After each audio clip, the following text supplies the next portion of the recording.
Hi everybody, Sid from Cool Moviegram, your source for everything about cool movies. Be sure to hit that subscribe button, check out my other videos and let me know what you think. It's been a while, I know, I've just been busy with everyday life as usual, trying to put out more content as as I can. So I was going to try maybe put maybe one to maybe two videos a week, and I will yeah, I'll just kind of go through what I need to do. And of course, being that it's a September video, it's Shortember. Of course, a term coined by fans of Shaw Brothers, a former juggernaut studio in Hong Kong that was producing some of the most awesome kung fu movies that you could think of. Today is going to be a video discussing my 10 favorite stars from this studio. I mean, they had many talented people who had actually established themselves as successful names within the Shaw Brothers studio, and as well as kind of progressing on to further, further their careers in within entertainment, maybe martial arts movies or just movies in general, the action genre, whatever they could find. Number 10 is Chi Kuan-Chun, real life martial artist in studying the style of Hong Kong. And although he hasn't been in very high profile movies as of recent, he started off working in the Shaw Brothers studio with films such as Five Shaolin Masters, Disciples of Shaolin, Men from the Monastery, Shaolin Temple, and even Shaolin Martial Arts. He kind of, he kind of had that ability. I mean, his physique was like, I would say, as ripped as Bruce Lee, but he had this really strong kind of intimidating presence on camera, and his kung fu skill also was, was top draw. I mean, he was one of the few guys who actually was already a trained martial artist prior to actually becoming a star at Shaw Brothers, because he had the actual the skills, and that kind of showed in his abilities. And I thought he was definitely, I mean, he had a great kind of like a presence, even though he kind of eventually veered away from the Shaw Brothers studio to kind of like starring in independent movies, also becoming a director at the same time and fight choreographer. And he kind of then just started working more on TV series, which had, when the whole kind of like the big market of martial arts movies, including the Shaw Brothers type of movies, when they were kind of dying out, he kind of went down that route, which yeah, I mean, it was kind of great to see him in films like more recent, in like crime thrillers such as like That Demon Within, and a few others. He's still kind of keeping active, and he's actually teaching martial arts as we speak in Hong Kong. He has an actual Hong Kong school. Number 9 is Meng, who was actually a former accountant at the Shaw Brothers studio prior to becoming a star, and he had actually kind of rose to prominence with his kind of breakthrough role as Venom number 5, as the Toad in Five Deadly Venoms. And he was known for his kind of like big bodybuilding style. He was also a trained martial artist who was actually trained in the style of the Mantis Fist. And he, kind of, again, another person who kind of veered on to doing different things. I mean, his big movies, I would say the most kind of, that would actually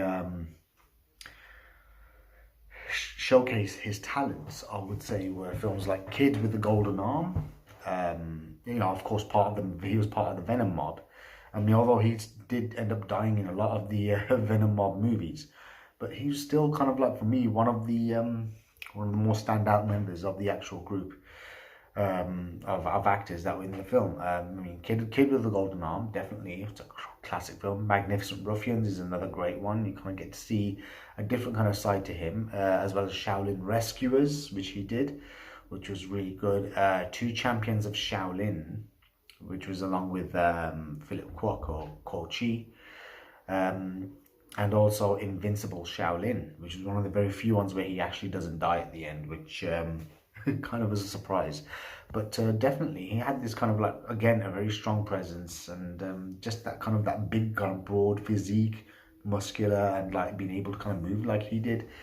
He was, he was definitely, I mean, he should have been a bigger star, but then he has actually also gone on to kind of work with, you know, work into more modern movies and also featuring in films, working alongside John Woo in like a very small role in Hard Boiled. He has appeared in Ip Man 2 and also films like the Gallants later on, and also in Wong Kar-wai's The Grandmaster as a rival martial arts master, which, yeah, I mean, it's great to see that he's still getting work, and he has worked on TV and other things as well, which tends to be a very kind of common thing with especially a lot of the former Shaw Brothers stars. Number 8, Philip Kwok, aka Venom number 3, the Lizard.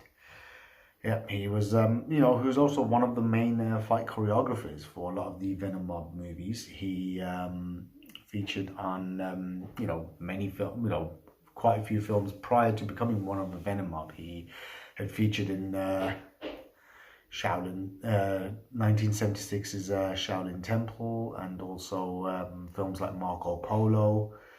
But also, kind of eventually, once he got into in '78 when he did the Five Deadly Venoms, he was also in Chinatown Kid with Alexander Fu Sheng, and yeah, as the villain. But then he had also kind of like worked on to kind of like make films as the Venom, and he kind of, he kind of carried on that whole thing as an action and fight choreographer, being the one who actually did the fight choreography for films such as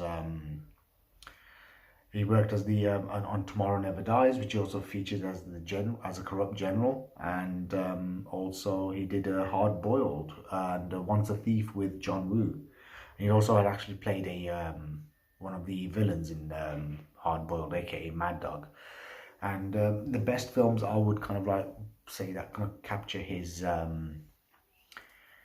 abilities, I would say, were, apart from that, Five Deadly Venoms, of course, you got Cripple Avengers, aka Return of the Five Deadly Venoms, Sword Stained with Royal Blood, Ode to Gallantry, and Flag of Iron. That's out of the Shaw Brothers filmography of this person. Of course, I'm only going through the Shaw Brothers filmography of each actor, even though they have actually, a lot of them have veered away from Shaw Brothers to actually doing other things.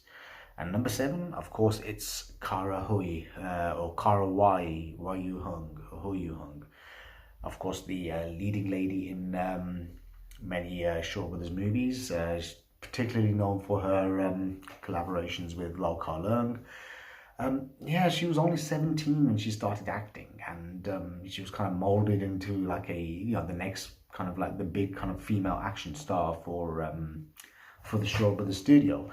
And films, I mean, her breakthrough, kind of like her defining role was in My Young Auntie, which she also kind of got the Best Actress award at the Hong Kong Film Awards for that movie. And she kind of did quite a few films working alongside Lau Kar Leung in the Shaw Brothers studio, but eventually she kind of veered away. Some kind of like bad decisions. Eventually stepped away from the limelight for her own mental health, and then eventually got back to filmmaking. Now she's actually kind of like one of the most acclaimed actresses, winning awards, working in TV shows and movies that kind of give her give her a lot of critical acclaim, and becoming a great like character actress, doing various kind of versatile roles. And her best movies, I would say, out of the Shaw Brothers filmography, I would say, if you want to see her ability, but of course, My Young Auntie. Then there's Lady is the Boss, 8 Diagram Pole Fighter, Long Road to Gallantry, and Fist of the White Lotus. Number 6, Fu Sheng, aka Alexander Fu Sheng, who the late actor was, of course, one of the more popular young stars from the Shaw Brothers studio, who started off as a very kind of small bit part player in films like The Generation Gap, and also you know, appearing in films like Police Force and a few other smaller ones. And he had eventually kind of like you know, formed a very kind of close relationship with the, you know, kung fu movie author Chang Che, appearing in films such as like Heroes 2 and Men from the Monastery, Shaolin Martial Arts, and various different films like Disciples of Shaolin. And yeah, and he had also worked in a couple of films alongside you know, T Lung in quite a few, which he kind of like also was kind of like a little brother to the action star. And he also worked with Lau Kar Leung in quite a few films. And his final film, which was meant to be Eight Diagram Pole Fighter, which he was originally meant to be the lead actor, but sadly, on way to his you know, for the shoot, he had actually died in a car accident, and they only left like whatever shots he had actually already done for the movie. He was just kind of wrote in as a supporting actor to Gordon Liu's leading star. And of course, I would say for me, his best movies were, I would say, New Shaolin Boxers. I mean, his performances, of course, in Chinatown Kid, My Rebellious Son, if you wanted to see more of a comedic side to him, Disciples of Shaolin, and Heroes 2. And yeah, definitely, you know, I would say check him out. I mean, he probably could have been a bigger star than, you know, than he was if it wasn't for that, you know, unfortunate accident. Number 5 is David Chang. Now, of course, this is one of the, you know, guys who was pretty much born into the industry, being the son of a very famous actress, and you know, and he had eventually kind of like you know, had his training in martial arts, and you know, to kind of keep himself out of trouble, he'd actually started working in movies. I mean, including in you know, in a lot of Shaw Brothers movies. He was kind of like known for his small, wiry frame, but being able to kind of like you know, just perform martial arts really well. And he had also, you know, he was known for his pairings with superstar T Lung, who was you know, he had made various movies with him throughout the 70s and this yeah, throughout the 70s. It was just like there were absolutely like there were loads of movies that they did under the Shaw Brothers studio. And yeah, he just kind of did go towards the independent Taiwanese route of kung fu films, and yeah, he made quite a fair few. I would say his best movies, David Chang, I would say was Shaolin Mantis, The Heroic Ones, New One-Armed Swordsman, Vengeance, which was kind of like a breakthrough of him, and also Blood Brothers, which was a brilliant movie. Number 4 is Jimmy Wang Yu. Without a doubt, I mean, this guy was like literally the original anti-hero of martial arts movies. You know, he was originally a kind of like a champion swimmer who was kicked off the team for getting into fights, so he couldn't compete in the Olympics, and eventually had kind of like took it, you know, tried his hand at filmmaking, and of course he had recently passed away earlier on this year. You know, he had appeared in films, you know, in certain films that kind of were successful, but the one that kind of really broke him into the industry was, of course, The One-Armed Swordsman, which was him as like an anti-hero. And that kind of like, you know, he had this really kind of like tough Clint Eastwood kind of aura about him when he played his roles. And you could even see that in his other movies that were made outside of the Shaw Brothers catalogue. For example, films such as One Armed Boxer and its sequel, Master of the Flying Guillotine, Deadly Silver Spear. You see all those films that he did, like kind of went into Taiwan because he was unable to actually film in Hong Kong due to his falling out with the Shaw Brothers studio. And he had gone on to work with Golden Harvest, but only via Taiwan. And he'd also done kind of like independent movies with kind of starting off his own production companies, and also just, you know, just making movies for the sake of them. A lot of those films he had actually directed himself. And of course, we are talking about his best movies, you know, out of his very limited Shaw Brothers catalogue. I would say his best movies would be of course, The One-Armed Swordsman and the superior sequel, Return of the One-Armed Swordsman. You got The Chinese Boxer, The Golden Swallow, and The Assassin. Definitely films all to check out. Number 3, Chen Kuan-Tai, who was also a former champion in China, an Asian Chinese kung fu tournaments, and he'd actually kind of like worked his way. He was originally one of the choreographers working on The Big Boss before things had changed, and he kind of moved on to Shaw Brothers. And you know, he was one of the very few like real martial artists that were kind of like hired at the turn of like the 70s, after the whole Bruce Lee craze kind of started. And yeah, he's someone who had kind of like been known for his kind of like heroic roles, or like kind of like you know, tough as nails characters. And again, who had also kind of veered away from Shaw Brothers for a while, and then kind of came back and started taking in more kind of like supporting roles, or even villainous roles, negative characters. But he was able to kind of veer between the both of them in very kind of like in a very successful manner, and it kind of like made them work, and you can kind of like accept like, yeah, he's playing the bad guy, and he still was really kind of like impactful. He had a great screen presence, and you know, his breakthrough, which was a boxer from Shantung, that was pretty much like that was proof that this guy was, you know, there's something special about him, in terms of he's a big star. And now his best films, I would say, out of the Shaw Brothers filmography, I would say, were films such as okay, you got of course Boxer from Shantung, which was his breakthrough, absolutely gem of a film. Heroes 2, and of course he always played the character Hong Hei Kun, aka Hong Si Kwan, who is the actual founder of the style Hong Kun, which he was actually a practitioner of as well. I think he also studied like the monkey fist, but he was actually a martial arts master. But you know, his best movies in Shaw Brothers, of course, apart from Boxer from Shantung, Heroes 2, you got Big Brother Cheng, you got the Kung Fu Master, and which was the Three Evil Masters, and also Executioners of Shaolin. That was, again, that he's got a great filmography and great screen presence. Number 2, T Lung. Now, T Lung, again, he was one of the kind of like guys who made his debut in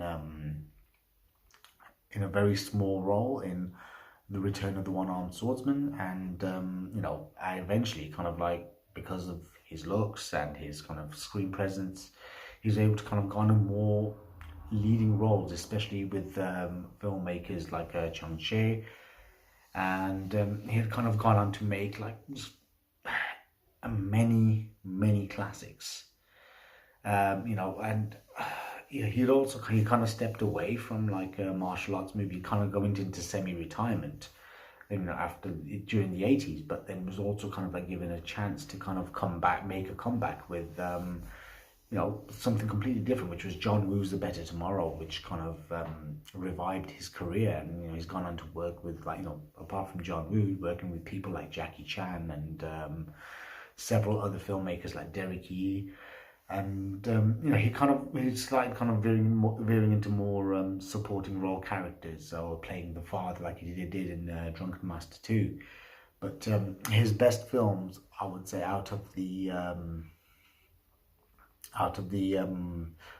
Shaw Brothers filmography, I would say, were Shaolin Temple from 1976. You got the Avenging Eagle, which he was one of his many collaborations with the late Fu Sheng, Opium, and the Kung Fu Master, a great movie where Chen Kuan-Tai actually plays one of the bad guys. And you got Kung Fu Instructor, another great movie he did with Wong Yu, and 5 Shaolin Masters, and of course in the award-winning Blood Brothers, which was, you know, again remade recently as the film Warlords in the 2010s, so late 2000s. That was, sorry, yeah, 2007, I think Warlords was Jet Li, Andy Lau, and Takeshi Kaneshiro film. Number 1. Now this is just my opinion, my all-time favorite Shaw Brothers superstar. For me, I would say is still Gordon Liu, who was the adoptive brother of Lo Ka-Leung, and he was also a martial arts instructor who eventually kind of like was introduced to the film industry due to his adoptive brothers, and being in in bit part roles like in films like Executioners from Shaolin, and also films such as Five Shaolin Masters, which the Lau brothers were also fight choreographers on. He kind of like got his debut and Shaw Brothers debut with Challenge of the Masters, playing a young Wong Fei Hung, which a role that he has actually visited once again. But he was kind of like very popular, but then eventually kind of like once his breakthrough role, which was in the 36th Chamber of Shaolin, he kind of like got known for playing like the monk characters because of his shaved head, and that's what he kind of like was known throughout the industry as. And but he had also kind of like had the amazing martial arts kung fu ability, and he had like great comic timing. He was actually a quite like good screen presence. And he kind of also was kind of featured in. He had actually had bit parts in the first two, both Kill Bill films, which is there's two characters. First was Johnny Mo, aka the general of the Crazy 88 Army, and also there's Pai Mei, which was a villain that he had actually fought in a couple of films. I would say his best movies. Of course, Fist of the White Lotus. For me, 8 Diagram Pole Fighter takes the top spot. 36 Chamber of Shaolin and the Return of the 36 Chamber of Shaolin. Return to this. Yep. And the sequel, Heroes of the East, a great movie. Martial Club, Challenge of the Masters. I mean, this guy had some of the best ones. And Treasure Hunters. Again, if you want another kind of like martial arts comedy that he had done, great movie. He's done, he, again, for me, he will always be my favorite Shaw Brothers superstar. And I absolutely kind of like, I think, he was the, the one that had, like, for me, the lasting impact. I mean, although you had people like T. Lung who did pretty well, but for me, I would say Gordon Liu was the definitive kind of like kung fu superstar, because that's the one person that kind of comes to mind whenever I think of like Shaw Brothers. I would say, yep, it's Gordon Liu. It has to be like a Gordon Liu film. Right, okay, that was my top 10 for my short temper picks. Hope you liked the video. Hope I wasn't too boring. Follow me on Instagram, and also let me know who are your favorite Shaw Brothers stars? I mean, how would you rank them? I mean, which ones, is your list similar to mine, or do you kind of have other people that you like to put in, or did I miss someone out? And I'll see you on the next video.